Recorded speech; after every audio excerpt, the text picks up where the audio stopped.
Hi everyone, Alistair Davies here. Welcome back to my YouTube channel. Today I want to share with you what I believe is one of the missing links that people get wrong in the backswing.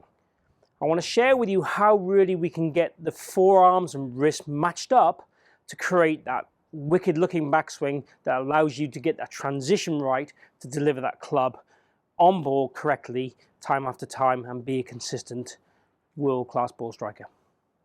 So this is an area of the golf swing I often see my students who come into the bay here get wrong and misunderstand and not really know the difference. And even when I show to them on video, they're still a little bit like, really? I've never thought about that before. So this is really what I would class as a missing ingredient that's going to help you perform better in your golf and lower your scores. If you are a first-time viewer, please consider following or subscribing. I post videos like this every week, all designed to lower your scores and improve your golf. Keep watching to learn how.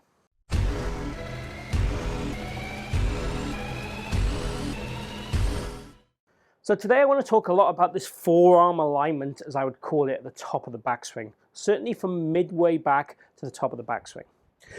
What I see with a lot of golfers, and we're going to assume they have a good takeaway here, is as they go to the top of the golf swing, they will rotate their forearm. So this T-peg points straight up to the sky pretty much. So the angle of this forearm sits what I would call off plane. And what that does then, it makes it very difficult to get that flat left wrist, so the wrist is rotated also and the club gets kind of laid off. The key thing with this is really the center of mass of the shaft is not matched up with the line that you want to swing the golf club with. So then when it comes to the transition, quite often we get this look. Now in transition, ideally all the best golfers in the world move the center of the mass in the shaft up, back and away from them as they start down. Now, if the forearm is in line correctly in the backswing, this becomes a damn sight easier to do. And this is what this video is all around.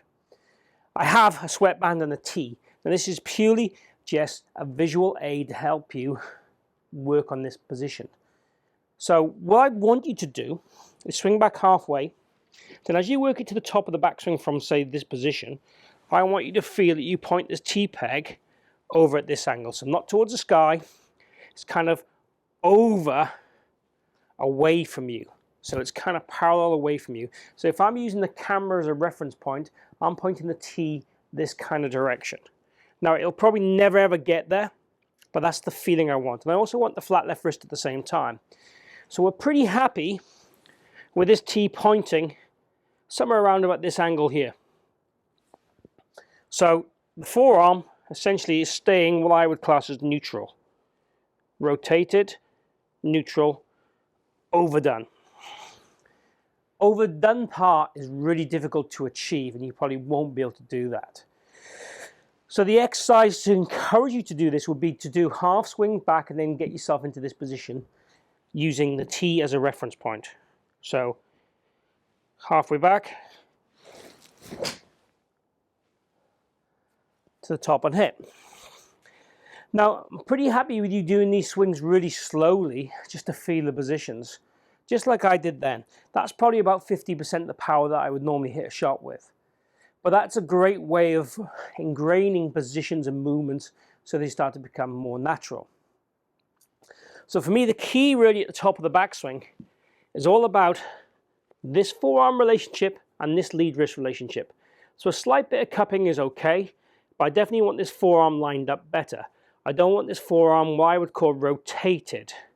So if we look at this, this would be pronating the arm. So if the forearm over pronates individually, separates itself from the elbow joint and the wrist joint and creates a more cupping action in the wrist, that is definitely not the move I want to see you do and produce. I want to see you feel almost, if anything, the forearm would supinate more. And the more you get this T-peg pointing towards this wall, as we said, and back towards the kind of counter, away from the camera and my golf bag, that would be the idea for me, the feels. You could also do one-arm swings feeling this at home. Don't be worried about the club going cross-lined. As long as the wrist rotation is correct, that shouldn't happen. But again, from this position, it gives us the opportunity to shadow that club correctly on the way down, which is what we're looking for. So there we have it. Using a T-peg and an armband, something that's not going to cost you a lot of money to get the alignment of your forearms correct, to get the second half of your backswing moving correctly to allow you then to function more correctly on the way down, which is the key thing. We hit the ball with a downswing, not the backswing. But the backswing nearly often is the cause of why we can't do the downswing correctly. If you have any questions or comments or requests for videos, please post them down below. I welcome them. Also, if you've enjoyed this video, please click like and share the video. I'd appreciate if you could do that for me. Lastly, if you haven't already subscribed, hit my logo down this bottom corner. Join me on my journey.